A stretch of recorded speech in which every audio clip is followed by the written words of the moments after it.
Suamiku pewaris utama. Bab 60. Benar-benar marah. Jangan lupa. Perintahkan mereka, untuk memberikan bantuan kepada mertua Arnold itu secukupnya, dan jangan terlalu mencolok, agar anak dan istri serta ibu mertuanya itu, tidak mati kelaparan, karena menanggung beban berat, harus memberi makan mereka semua. Ucap Hendy panjang lebar, memberi perintah dan petunjuk pada si mata dewa itu. Baik dan mudah, jawab Burgon patuh.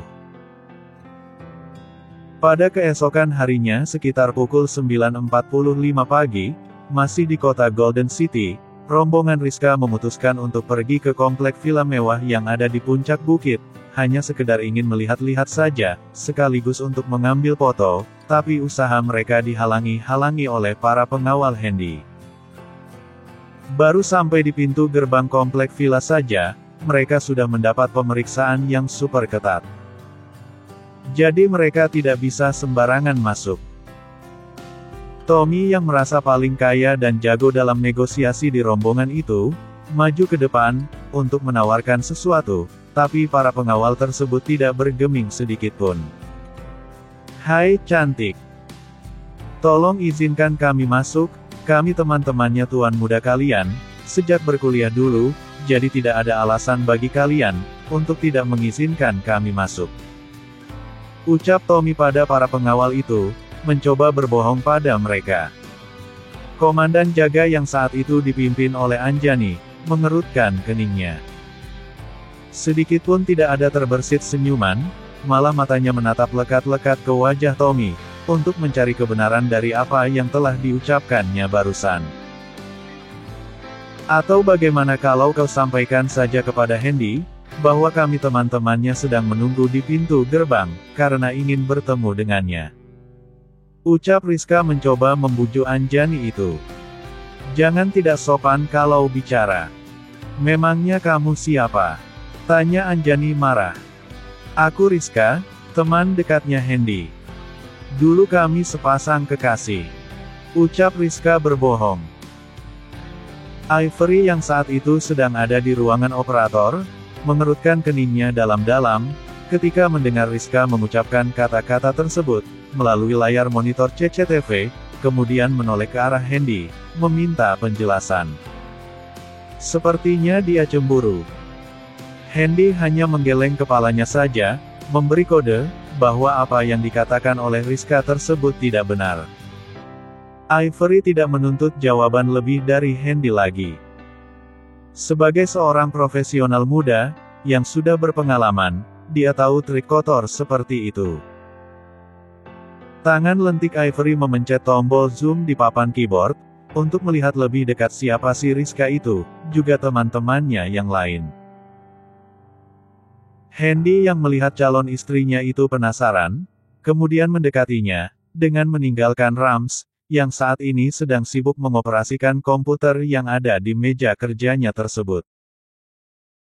Mereka memang teman-temanku, tapi bukan dalam artian teman baik, justru mereka dulu, adalah orang-orang yang suka membuli, serta menghinaku karena aku miskin. Ucap Hendy memberi penjelasan. Gara-gara mereka lah, aku dihukum oleh pihak kampus, untuk bekerja bakti selama 3 bulan. Sambungnya lagi. Apakah peristiwa itu memang ada tuan muda? Tanya Ivory penasaran. Kalau tidak ada, buat apa aku mengatakannya padamu? Jawab Hendy kesal. Bukan begitu maksudku tuan muda. Yang Ivo herankan, apa benar pihak kampus setega itu, pada seorang jenius seperti tuan muda? Sangga Ivory tidak enak hati. Salah satu di antara mereka adalah keponakan dari pimpinan tertinggi kampus tersebut, jadi mengandalkan kedekatan dan kekuasaannya, mahasiswa yang tidak bersalah sepertiku tetap saja mereka hukum. Bela Hendy mengenang masa lalu. Setiap hari kerja mereka hanya menghina mahasiswa-mahasiswa miskin sepertiku. Tapi selama itu, aku hanya mendiamkan saja, dan tidak mempedulikan apapun yang mereka ucapkan padaku, juga pada yang lain. Tapi semakin lama dibiarkan, Kelakuan mereka semakin menjadi-jadi, hingga pada suatu ketika, mereka melakukan perbuatan tidak terpuji padaku, dan juga teman-temanku sesama mahasiswa miskin, dengan mengatakan bahwa, ibu kami adalah seorang peasteris cur. Kenang Hendy dengan ekspresi marah sambil mengepalkan kedua tangannya erat-erat. Dengan tanpa pikir panjang lagi, aku memberi pelajaran kepada 6 orang laki-laki di antara mereka, dengan tepukan-tepukan kecil, di sekitar tubuh juga wajah mereka hingga babak belur. Karena kejadian itulah, pihak kampus menghukumku untuk kerja bakti selama 3 bulan di areal kampus tersebut. Ucapnya menahan marah. Ivory menggeretakkan giginya pertanda geram, karena baru pertama kali mendengar, ada mahasiswa yang dihukum berat seperti itu, hanya gara masalah sepele, yang sebenarnya bisa diselesaikan secara musyawarah, tapi itu tidak berlaku pada Hendy, yang sudah terkenal miskin dulu. Padahal Hendy hanya membela diri, tapi pihak kampus tetap tidak mau mendengar alasannya, mereka hanya mau mendengar alasan dari kerabatnya tersebut, yaitu Tommy. Jadi apa yang akan kita lakukan pada mereka tuan muda? Tanya Ivory pada Hendy, dengan bersikap seperti biasa, tidak memanggil Hani atau sayang pada Hendy, karena saat ini, dia sedang dalam keadaan dinas. Lagi pula di ruangan itu banyak anak buah Hendy lainnya. Aku serahkan keputusan itu padamu. Apakah mereka akan diizinkan masuk atau tidak, itu terserah padamu. Jawab Hendy diplomatis. Baik. Aku ingin mendengar secara langsung dari mulut si Rizka yang centil itu, apa alasannya mengucapkan kebohongan-kebohongan tersebut. Jawab Maya geram.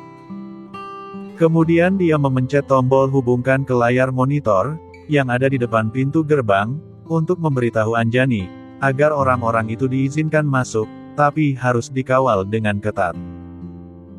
Setelah Ivory mengucapkan perintah itu pada Anjani, dia pun berkata kepada Rizka dan rombongannya itu. Kalian sangat beruntung, karena Nona Ivory, calon nyonya muda dari tuan muda Hendy, mengizinkan kalian untuk masuk. Tapi ingat, setelah berada di dalam, kalian jangan berani berbuat macam-macam. Ucap Anjani mengingatkan mereka. Di sekitar villa itu, tersebar ratusan pengawal elit, yang siap mencabik-cabik tubuh kalian, jika berbuat macam-macam. Ancam Anjani, kembali mengingatkan mereka. Baik. Kami tidak akan macam-macam nanti di dalam. Ucap mereka senang, tapi di dalam hati mereka berkata lain. Beberapa saat kemudian, mereka sudah berada di halaman villa tersebut, tapi belum juga diizinkan masuk. Dari jauh saja, villa milik Hendy itu sudah sangat luar biasa megahnya, apalagi ketika mereka berada dekat dengan villa tersebut. Mata mereka tidak lepas dari mengamati kemegahan dan keindahan villa milik Hendy itu, seakan tidak percaya, apa benar, apa yang mereka lihat itu, dan apakah Hendy telah berubah menjadi seorang sultan yang kaya raya. Baru melihat dari luarnya saja, mereka sudah terkagum-kagum, apalagi jika melihat secara langsung dari dalamnya, mungkin mereka akan pingsan dan tidak mampu bergerak lagi. Sudah 6 menit mereka melihat-lihat seluruh areal villa itu, tapi di bagian depannya saja, karena mereka dilarang untuk mengelilingi seluruh arealnya oleh para pengawal. Setelah 6 menit mereka berada di luar, Hendy melalui Ivory, mengizinkan teman-teman jahatnya itu untuk masuk, dengan pengawalan ketat, yang dipimpin oleh 3 gadis Shanghai.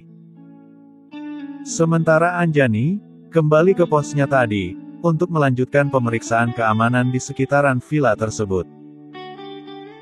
Begitu mereka menginjakkan kaki di lantai marmer yang sangat bening, dan seperti di bawahnya ada air yang sedang mengalir itu. Mata mereka melotot, dan mulut melongo tidak percaya, apa benar ada lantai rumah yang seperti itu. Apalagi setelah mereka melihat arsitektur dan pemanis, termasuk juga perabotan-perabotan mewah yang terpampang di depan mata, semakin menambah rasa kekaguman di dalam hati. Walaupun mereka notabene-nya adalah anak orang kaya, terutama Tommy, Rizka dan Raymond, tapi tetap saja dibuat terkagum-kagum, dengan kemegahan dan kemewahan villa milik Hendy tersebut. Ini sangat luar biasa, bukan villa lagi, tapi istana, kata Tommy takjub. Rumah mewahku, tidak ada apa-apanya jika dibanding dengan villa ini. Sungguh aku malu, karena selama ini, selalu membanggakan rumah mewah milik ayahku tersebut. Tapi begitu melihat villa bak istana ini, aku benar-benar menjadi kecil. Ucap Raymond berkata jujur. Sementara Rizka, Mona dan lain-lainnya, tidak bisa berkata-kata lagi, tetapi dalam hati mereka masing-masing membatin. Jika aku menjadi nyonya rumah di istana ini, tentu aku akan sangat bahagia, dan menjadi orang yang sangat beruntung di dunia. Aku harus mendapatkan pemilik istana ini, jika tidak, maka percuma saja aku hidup. Batin Rizka bertalu-talu dalam hati. Sementara Mona juga membatin. Aku yang sudah banyak mengunjungi rumah-rumah mewah, termasuk rumah Tommy, Raymond dan Rizka, juga rumah teman-temanku yang lain. Aku selalu menganggap bahwa rumah mereka adalah istana, tapi begitu melihat villa ini, rumah mewah mereka, tidak ada artinya sama sekali. Ini benar-benar istana yang luar biasa. Apakah kalian akan berdiri saja di situ? Tanya Lingcia, orang yang ditugaskan untuk memandu mereka melihat-lihat isi dalam villa milik Hendy itu. Oh ya. Baik. Baik. Ucap Tommy gugup, sehingga membuat Lingcia yang saat ini menjadi pemandu mereka, tersenyum geli, tapi bukan tersenyum ke arah Tommy. Sudah sekitar 10 menit kami ada di sini, tapi kenapa kami belum bisa bertemu dengan Hendy? Tanya Rizka asal bicara. Jaga ucapanmu itu. Jangan sembarangan memanggil namanya saja. Panggil dengan Tuan Muda Hendy. Sekali lagi aku mendengar kau mengatakan seperti itu, maka aku tidak akan segan-segan lagi merobek mulutmu. Bentak Lingcia marah. Maafkan aku. Jawab Rizka ketakutan, karena tidak menyangka, gadis cantik dan lembut yang ada di depannya itu, ternyata bermulut garang dan tajam. Rizka belum tahu siapa Lingcia dan lingkungan tersebut, apalagi Anjani. Jadi dia bersikap seenaknya saja.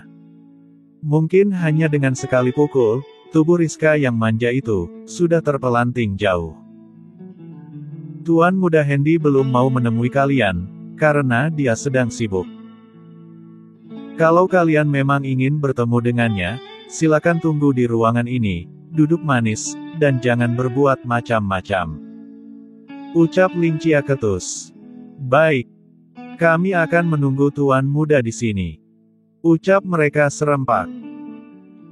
Sambil menunggu itu, mereka disuguhkan dengan hidangan-hidangan ringan tapi mewah, antara lain adalah beberapa ikat anggur ruby Romawi, berkualitas nomor 1, yang menggelitik mata, untuk segera memetik dari tangkainya.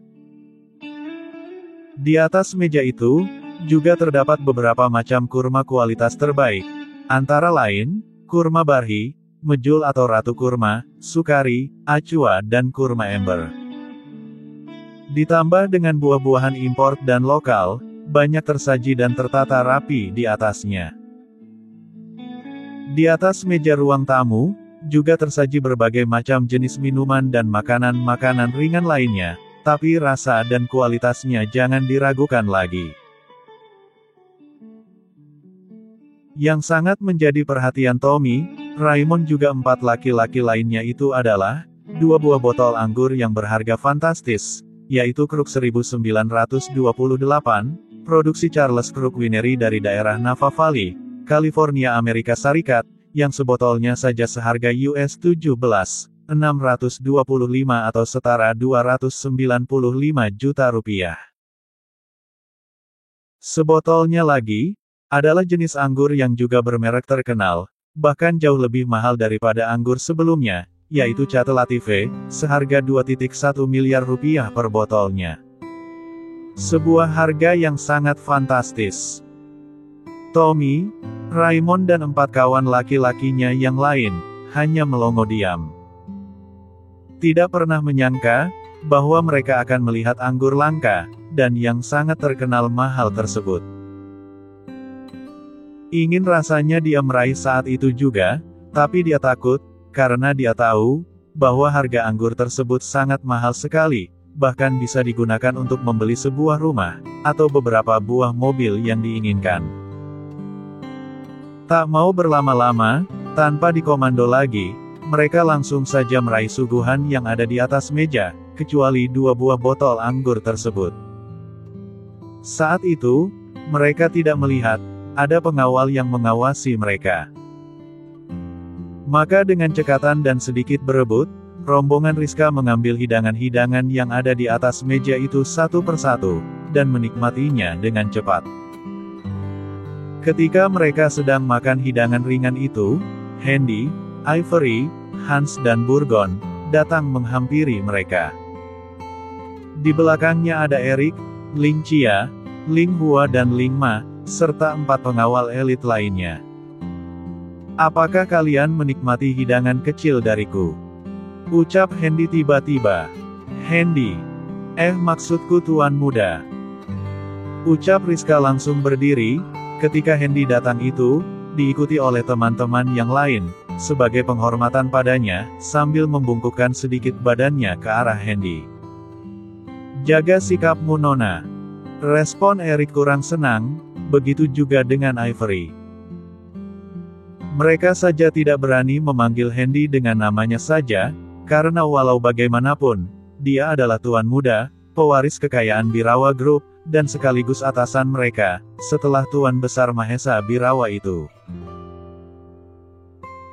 Sudah sepantasnya Handy mendapatkan penghormatan seperti itu, dan ini sudah jamak saja terjadi di dunia, karena banyak sekali kita temui, orang-orang kaya dunia, selalu dipanggil oleh bawahannya atau orang lain dengan sebutan Bapak, Pak, Nyonya, Tuan, Juragan atau bahkan yang mulia. Ada juga yang dipanggil dengan sebutan Bos, karena posisinya lebih tinggi dari posisi pemanggilnya. Handy yang mendapatkan panggilan itu, hanya diam saja, tidak merespon ataupun marah sedikitpun. Seperti biasanya, sejak menjadi orang kaya, Handy akan bersikap dingin kepada orang yang selama ini memusuhinya. Ada urusan apa kalian ingin menemuiku? Tanya Handy dengan ekspresi datar. Tidak ada tuan muda. Jawab Rizka ketakutan dan spontan saja berkata seperti itu. Kalau tidak ada perlu, kenapa kalian ingin sekali bertemu denganku? Protes Handy tidak senang. Maafkan kami tuan muda jika kami lancang. Ucap Mona menengahi dan meredakan kegugupan dari sahabatnya itu. Kamu siapa? Tanya Handy seperti tidak mengenali siapa Mona itu. Saya Mona tuan muda. Memang selama kuliah di kampus dulu, kita tidak pernah bertemu, karena berlainan jurusan. Jawab Mona apa adanya. Aku beri kalian waktu 10 menit untuk bicara, jika setelah melewati masa itu, kalian tidak bicara juga tentang maksud kedatangan kalian ke sini, maka kalian harus segera tinggalkan tempat ini. Ucap Handy tegas. Kami hanya ingin melihat-lihat saja tuan muda, sambil ingin membuat foto diri di depan villa ini, jika diizinkan. Jawab Tommy malu-malu. Untuk apa kau ingin mengambil gambar villaku? Apakah ingin kau pamerkan kepada teman-temanmu di luaran sana? Tanya Handy menebak-nebak saja. Tidak tuan muda, justru kami ingin menunjukkan kepada teman-teman kuliah kita dulu, bahwa tuan muda sekarang, telah menjadi orang sukses. Jawab Tommy mencoba mengambil hati Handy. Tidak perlu dan kalian tidak diizinkan untuk memotret apapun yang ada di sini. Jelas. Tegas Handy melarang Tommy untuk memotret kediamannya itu. Baik tuan muda. Jawab Tommy gugup dan tidak menyangka, kenapa dia sangat ketakutan sekali ketika berbicara dengan Handy saat ini. Kalau dulu malah dia yang sangat mendominasi. Hendy hanya menjadi bulan-bulanannya saja, terangkat saja telunjuknya, maka orang-orangnya akan dengan senang hati melakukan apa yang diinginkan oleh Tommy tersebut. Tapi sekarang, jangankan untuk menunjuknya, mengangkat wajah tinggi-tinggi di hadapan Hendy saja takut. Raymond yang sejak tadi hanya diam saja, pun tidak berani bersikap macam-macam, atau mencari gara-gara dengan Hendy. Jadi dia berinisiatif untuk tidak menanyakan apapun. Maafkan saya Tuan Muda. Tanya Rizka takut-takut. Ya, ada apa? Tanya Hendy datar tanpa ekspresi. Dulu Tuan Muda terkenal sebagai mahasiswa miskin, tapi setelah kurang lebih 2 tahun ini, Tuan Muda telah berubah menjadi seperti saat ini. Ucap Rizka tidak mampu melanjutkan perkataannya. Tapi Hendy bisa menangkap maksud pertanyaan dari Rizka tersebut, kemudian dia berkata, "Maksudmu kau ingin menanyakan, bagaimana aku bisa menjadi orang kaya? Begitu kan?" Tanya Hendy langsung pada intinya. "Benar Tuan Muda," jawab Rizka singkat, setelah mampu menenangkan kegugupannya itu. "Untuk masalah itu, kau dan juga kalian tidak perlu tahu apa dan bagaimana aku bisa sampai seperti ini. Yang perlu kalian tahu adalah, waktu kalian hanya tinggal 5 menit. Kalau pertanyaan atau jawaban kalian tidak memuaskan, maka orang-orangku akan menyeret kalian dari sini." Jawab Hendy tegas disertai peringatan. Baik Tuan Muda," jawab Rizka kembali gugup. Hilang sudah kesempatan baginya untuk mendekati Hendy. Baru mendengar kata-katanya saja, dia sudah sangat ketakutan seperti itu, apalagi untuk merayu Hendy. Jadi apa yang dia inginkan kan untuk mendapatkan Hendy, itu tidak akan mungkin terjadi. Ivory yang saat itu sedang duduk di samping Hendy, membuka suara. "Apa maksud perkataanmu tadi? Kau mengatakan bahwa dulu kalian berpasangan. Apa perkataanmu bisa dipertanggungjawabkan?" Tanya Ivory dingin dan sedikit bersuara tinggi. Maafkan saya Nona. Saya hanya mengarang cerita saja. Tuan Muda itu orang baik. Dulu memang saya ingin menjadikannya pacar, hanya karena ingin memanfaatkan otaknya yang cerdas itu saja. Jawab Rizka berterus terang. Lain kali jika kau berbicara seperti itu lagi, maka aku sendiri akan merobek mulutmu itu. Respon Ivory tidak senang. Baik. Jawab Rizka ketakutan. Hancur sudah harapannya, dan hilang tertiup angin. Rencana ingin memeluk gunung, tapi apa daya tangan tak sampai. Niat hati ingin mendapat simpati Hendy, malah hatinya sendiri yang hancur, dan ketakutan seperti itu. Nah karena jawabanmu jujur, maka aku tambahkan 10 menit lagi, untuk kalian berada di vilaku ini. Tapi jika sikap kalian selama penambahan waktu itu ternyata baik, maka aku akan menambahkan lagi selama beberapa menit. Ucap Hendy seperti bermain teka-teki. Terima kasih Tuan Muda. Jawab mereka serempak. Ruang tamu yang sedang ditempati oleh mereka itu, ukurannya sangat luas sekali, di dalamnya banyak terdapat perabotan mahal, dan sofa-sofa yang sangat empuk. Saat ini Hendy dan Ivory tengah duduk di sofa kebesaran mereka, yang tidak ada satu orang pun berani duduk di atasnya. Tadi ketika Rizka ingin duduk di situ, Ling Chia sangat marah sekali, lalu melarangnya, karena sofa itu, khusus untuk Tuan Muda dan Nona Ivory saja. Jadi mereka duduk di sofa lain, yang tidak kalah mewahnya dengan sofa khusus, yang sekarang ini tengah diduduki oleh Hendy dan Ivory. Di hadapan kalian, kurasa banyak sekali hidangan-hidangan pembuka, yang bisa kalian nikmati. Jika kalian tidak berkenan, katakan saja, makanan apa yang ingin kalian makan hari ini? Tanya Hendy ingin menguji mereka. Ini sudah lebih dari cukup Tuan Muda. Jawab Rizka memberanikan diri.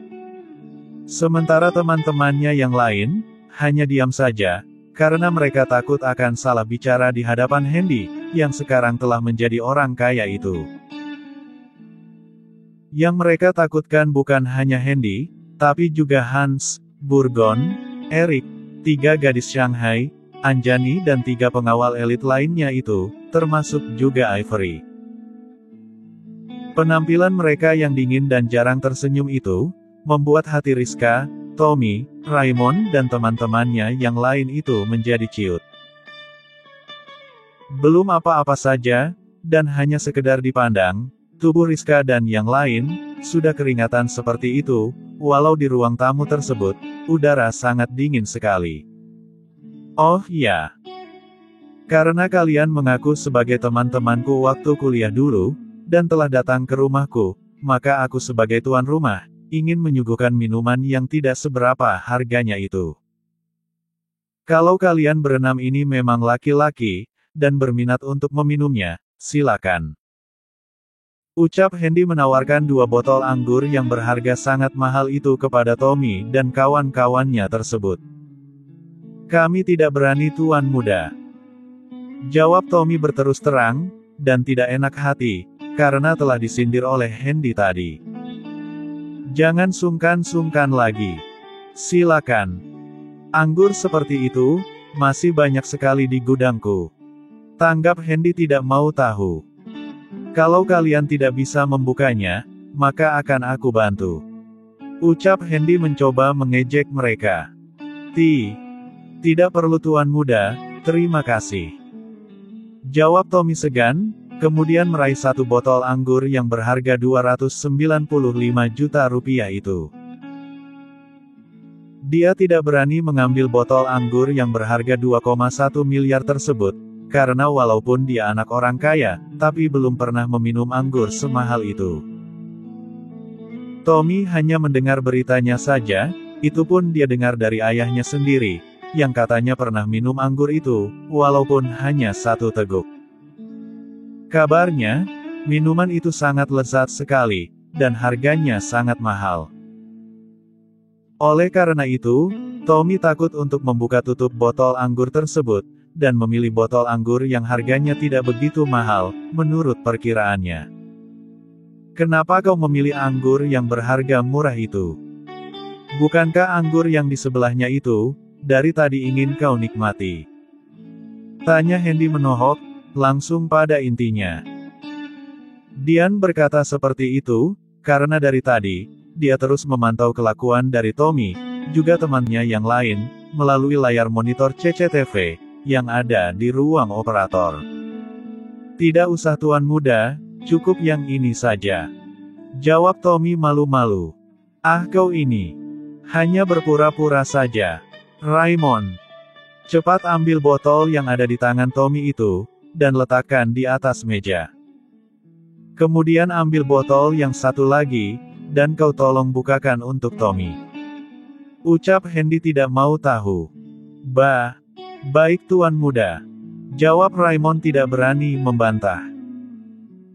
Tak lama kemudian, tutup botol anggur seharga 2,1 miliar tersebut pun telah terbuka. Kemudian dia menuangkan isinya ke dalam gelas kecil yang memang khusus disediakan untuk meminum anggur mahal itu. Dengan malu-malu, di bawah tatapan semua orang, Tommy dan Raymond meminum anggur itu, kemudian diikuti oleh 4 temannya yang lain.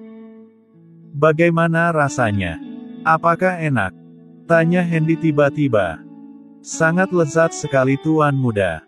Terima kasih. Ucap Tommy, Raymond dan yang lainnya, sambil membungkuk hormat ke arah Hendy. Abis sudah kesombongan yang selama ini mereka bangga-banggakan, di hadapan Hendy, mereka tidak berani berkutik, kalau dulu boleh saja mereka berbuat seperti itu, tapi sekarang jangan macam-macam lagi. Jika mereka berani bergerak sedikit saja, maka tak ayal, tubuh mereka akan menjadi bulan-bulanan para pengawal Hendy yang sangat misterius itu.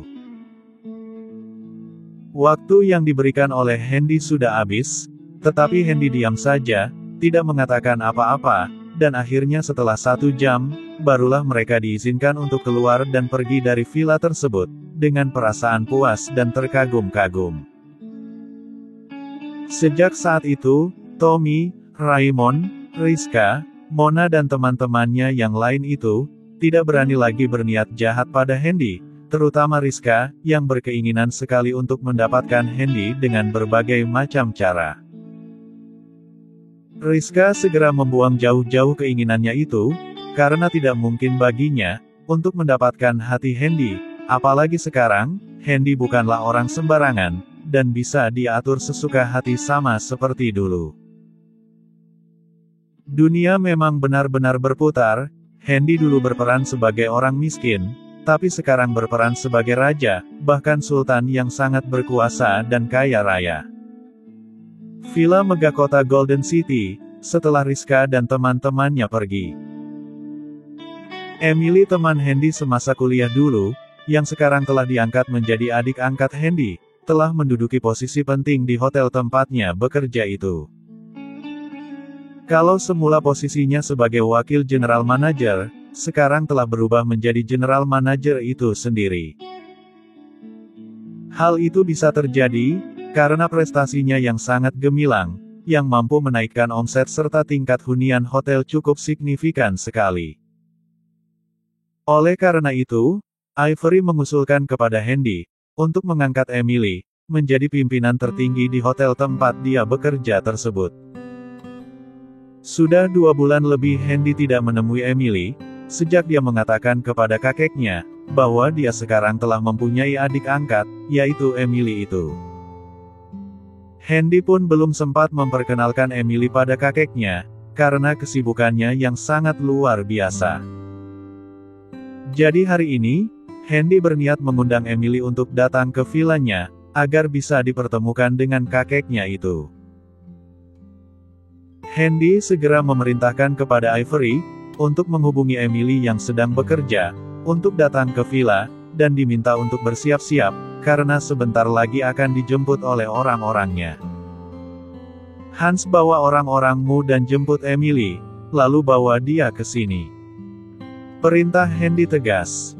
Baik Tuan Muda, jawab Hans patuh. Setelah keluar dari villa milik Hendy itu, dan sampai ke hotel tempat mereka menginap, Rizka dan teman-temannya tersebut, barulah bisa bernafas lega. Sejak masih di villa milik Hendy, tubuhnya gemetaran, dan kulit tubuhnya juga merinding, entah apa yang dia takutkan, padahal Hendy tidak makan orang.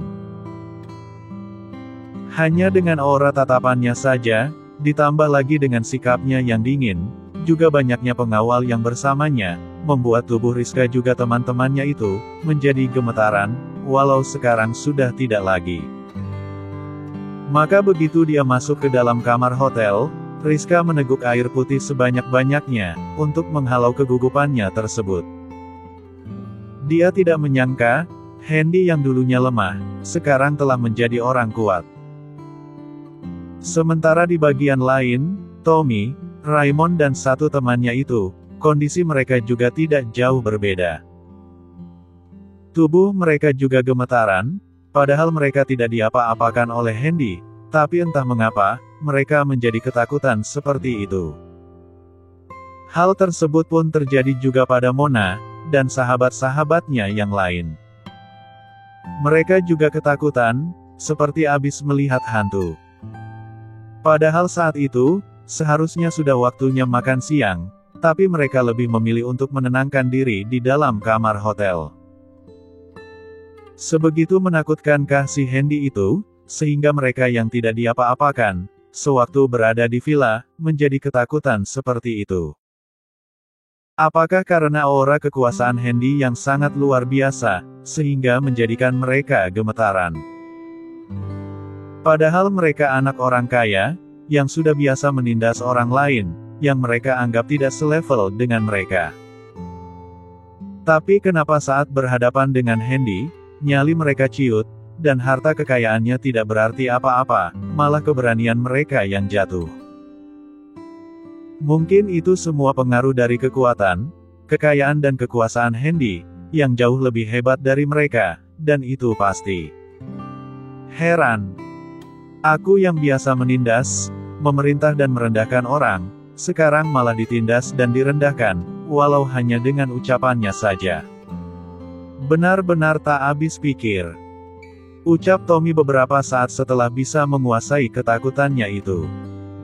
Apakah kau lupa Tom, kalau Handy itu telah berubah menjadi monster, yang jauh lebih mengerikan daripada monster itu sendiri? Respon Raymond menanggapi ucapan dari sahabatnya itu. Aku tahu itu, tapi bisa-bisanya kita takluk sebegitu memalukan sewaktu di villa itu. Padahal sejatinya, Handy itu biasa-biasa saja, tapi kenapa auranya sangat mengerikan ketika dipandang? Bantah Tommy masih saja penasaran. Itulah hebatnya seorang Handy, hanya dengan permainan kata-katanya saja, telah mampu membuat kita semua tidak berkutik, ketika berhadapan dengannya, apalagi si Rizka dan Mona yang centil itu. Jawab Raymond sambil mengusap mulutnya dengan tisu. Kau menyebut nama Mona, aku jadi ingat taruhan itu, gawat. Respon Tommy tidak semangat. Kau sendiri yang cari mati. Mentang-mentang kau lebih kaya dari kami, tanpa pikir panjang lagi, berkoar-koar bisa menempati ruang VIP yang katanya utama itu. Sekarang mungkin kau akan kena batunya. Ucap Raymond menyalahkan Tommy. Aku masih bisa membatalkannya nanti. Jawab Tommy tidak semangat lagi. Sehabis berkata seperti itu, handphone Tommy berdering, di layar tertera nama Mona sedang memanggil, mau tidak mau, terpaksa Tommy mengangkatnya. Tanpa basa-basi lagi, Mona langsung berkata, besok hari terakhir kita di kota ini, jika sampai besok kau tidak mampu untuk reservasi di restoran mewah itu, maka kau pecundang yang sangat menyedihkan. Ucap Mona memprovokasi Tommy. Kau diamlah. Aku sedang gemetaran, kau malah sibuk dengan kepentinganmu sendiri. Jawab Tommy kesal dan tidak senang. Aku bukan mempermasalahkan masalah itu, tapi aku mempunyai kepentingan dalam taruhan tersebut. Apakah kau masih ingat? Tanya Mona dengan senyum licik. Tentu saja aku ingat. Saat ini juga, aku akan reservasi ke restoran mewah itu. Kebetulan pun kita belum makan siang. Jawabnya sambil mematikan saluran teleponnya itu. Dasar pecundang. Gaya aja selangit, tapi kemampuan tidak ada. Gerutu Mona kesal. Ayo kita pergi. Ucap Tommy pada kedua teman sekamarnya itu. Apakah kau berhasil reservasi di restoran mewah itu? Ingat Iho. Uangmu bisa ludes kalau nekat pergi ke sana. Itu bukan restoran sembarangan. Ucap Raymond mengingatkan si Tommy yang sombong itu. Aku tak peduli. Kebetulan ayahku sudah mentransfer uang ke tabunganku, dan jumlahnya di atas 8 meter. Dengan uang itu, aku bisa mentraktir kalian. Jawab Tommy tenang. Oke kalau begitu, tapi apakah kau berhasil reservasi di restoran tersebut? Tanya Raymond lagi. Kebetulan masih ada satu ruang VIP yang kata operatornya masih kosong, mungkin itu ruang VIP utama, yang orang lain tidak mampu memesannya karena mahal, jawab Tommy menebak-nebak saja, dan seperti sudah sangat yakin bisa mendapatkan ruang utama itu. Top Sky Restaurant, itulah nama tempat yang akan dikunjungi oleh Tommy dan teman-temannya yang lain. Sebuah restoran eksklusif kelas atas, yang tidak sembarangan orang bisa masuk. Hanya orang-orang tertentu saja yang bisa memasukinya, karena harga makanannya yang terlampau mahal, tapi kualitas dan rasanya nomor 1. Cepat kau hubungi teman-teman kita dengan pesan singkat. Minta mereka untuk bersiap-siap.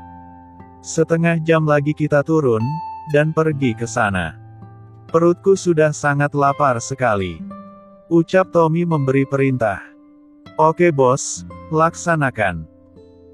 Jawab Raymond senang, kemudian mengeluarkan handphonenya, dan menghubungi teman-temannya yang lain, dengan pesan singkat dari platform grup mereka. Setengah jam berlalu.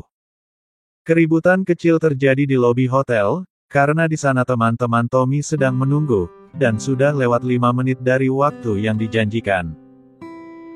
Tapi tak lama kemudian, Tommy turun, diikuti oleh Raymond dan Ezra sambil tersenyum manis. Dasar jam karet, bilangnya setengah jam, ini sudah lewat 5 menit, tahu. Gerutu Mona tidak senang. Sabar sedikit kenapa? Aku kan harus bersiap-siap, karena hari ini aku akan jadi bos kalian, dan sebentar lagi aku akan mendapatkanmu, ingat itu. Jawab Tommy sambil membusungkan dada, cuek dan tidak tahu malu. Mimpi. Tangkis Mona sambil memoyongkan mulutnya ke depan. Kita jadi pergi atau tidak nih?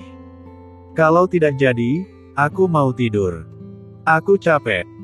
Rizka kesal ketika melihat pertengkaran kecil antara Tommy dan Mona itu. Oke, mari kita pergi.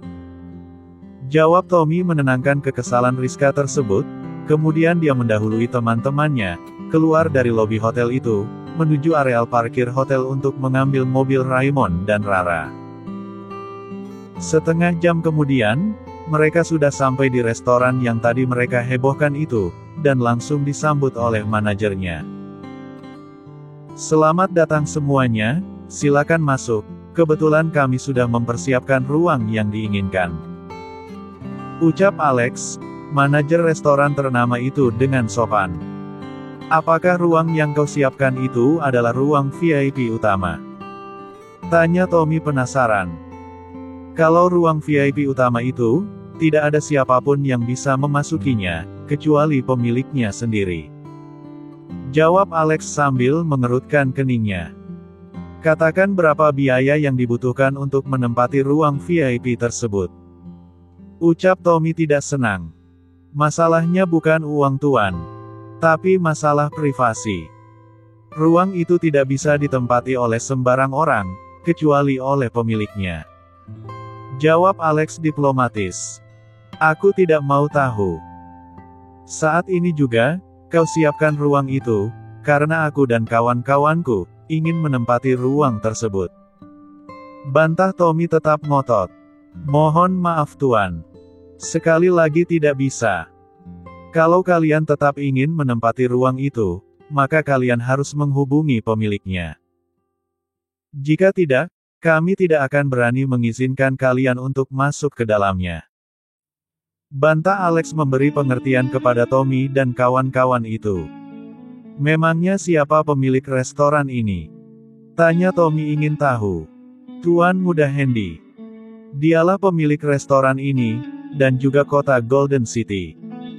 Jawab Alex apa adanya. Apa? Tuan Muda Handy. Apakah kau tak salah sebut? Tanya Tommy kaget. Tidak sama sekali. Semua restoran, hotel dan bangunan-bangunan lain, itu miliknya, termasuk restoran ini. Jadi ruang VIP utama itu, adalah ruang pribadinya. Barang siapa yang berani masuk ke dalamnya tanpa izin, maka hukumannya mati. Jawab Alex melebih-lebihkan cerita. Kami saja yang bekerja sini, tidak berani untuk memasukinya, karena Tuan Birawa berpesan, agar siapapun tidak boleh diizinkan masuk. Jadi mohon kerjasamanya Tuan, dan jangan persulit kami. Ujarnya pelan. Kalau restoran ini milik Tuan Muda Handy, aku tidak berani berbuat macam-macam, dan aku batalkan keinginanku itu. Jawab Tommy putus asa. Tapi bagaimana dengan ruang VIP lain yang sudah Anda pesan tadi?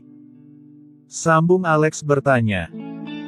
Sebenarnya aku sudah tidak ada mood untuk masuk ke ruang lain, tapi bagaimanapun, kami tetap harus masuk, karena kami sudah memesannya, lagi pula perut kami sudah lapar. Jawab Tommy, khawatir jika membatalkan reservasi, dan didengar oleh Handy, urusannya akan panjang. Kebetulan sekali, di ruang itu sudah kami siapkan hidangan, yang tadi Anda pesan. Jadi begitu masuk, kalian langsung bisa makan. Baiklah kalau begitu. Terima kasih. Mari tunjukkan jalannya. Mona bersorak gembira dalam hati, karena sudah bisa dipastikan, dia memenangkan taruhan itu, dan imbalannya, sebentar lagi dia akan mendapatkan 2 miliar rupiah, sebuah pemborosan yang sia-sia. Ingin rasanya saat itu juga, dia menagih uang tersebut kepada Tommy, tapi Mona masih bisa menahannya. Nanti setelah habis makan, baru dia akan mengatakan hal itu kepada Tommy. Selama makan itu, Tommy kelihatan tidak bersemangat, dan tidak bersuara sedikit pun, malah asyik menikmati makanan yang tadi dia pesan. Kawan-kawannya, yang melihat itu pun tidak mau mengganggu, apa yang sedang dilakukan oleh sahabatnya tersebut. Mona yang dari tadi ingin mengutarakan niatnya pun menjadi ragu, tapi tak lama sesudah itu, terdengar Rizka berkata, "Akui saja bahwa kau telah kalah taruhan Tommy. Dan kau harus membayar taruhan kepada si Mona itu, kalau tidak, maka kau akan dicap sebagai laki-laki pecundang." Sindir Rizka pedas. Mendapat sindiran seperti itu, Tommy menoleh ke arah Rizka, kemudian beralih kepada Mona. Tanpa basa-basi lagi, dia membuka aplikasi perbankan di handphonenya, kemudian mentransfer sejumlah uang ke rekening Mona, yang memang sudah ada di handphonenya tersebut. Beberapa saat kemudian, bunyi notifikasi masuk di handphone Mona. Bergegas dia mengecek handphonenya, dan situ tertera angka 2 miliar rupiah telah masuk ke rekeningnya. "Aku sudah yakin akan memenangkan taruhan ini, kau saja yang bernasib buruk," ucap Mona spontan.